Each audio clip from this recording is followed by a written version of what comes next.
সাহেবের সৈনিক আমাদের খোরশেদ আলম সাহেব হলো আমাদের শিক্ষক। ওনার কাছ থেকে যে পিএইচডি আমরা নিয়েছি, আমাদেরকে আশা করি কেউ অঙ্ক শিখাইতে পারবে না।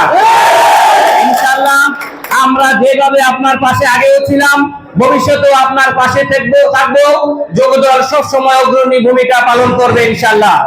নেতা, আপনাকে আরেকটি কথা বলতে চাই, আমাদের যে নেতৃবৃন্দরা আছেন তারা বিভিন্ন সময় বলেন আপনার সবসময় তারা সান্নিধ্য চায়, আপনার কাছ থেকে তারা বিভিন্ন সময় ফোনে একটু সান্ত্বনা চায়, এবং আমাদের অনেক নেতৃবৃন্দরা যারা কোন সময় আপনার পাশে ছিল তারা আগে ঘুরে এখন অনেকে পিছিয়ে আছে।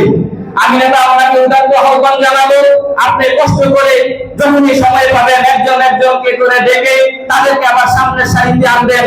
আবার আগামীতে হয়তো বা কোনো এরকম সময় আসতে পারে যাদেরকে আমাদের প্রয়োজন, তারা আবার সামনের সারিতে থেকে বুক খুলে দিবে, তারা গুলি খাওয়ার জন্য এগিয়ে আসবে।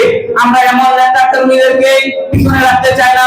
আপনার মাধ্যমে আমরা আশা করব তারাও পিছনের সারি থেকে আবার সামনের সারিতে আসবে, সেই আশা ব্যক্ত করে যারা এখানে আছেন আমার সহযোদ্ধা এবং বিভিন্ন ইউনিয়নের সভাপতি সেক্রেটারি সহ অন্যান্য নেতৃবৃন্দ যারা আছেন, সবাইকে মানাই ইউনিয়ন যুবদলের পক্ষ থেকে আন্তরিক ধন্যবাদ দিয়ে আমি আজকের মতো এখানে বিদায় নিলাম। আসসালামু আলাইকুম ওয়া রাহমাতুল্লাহ।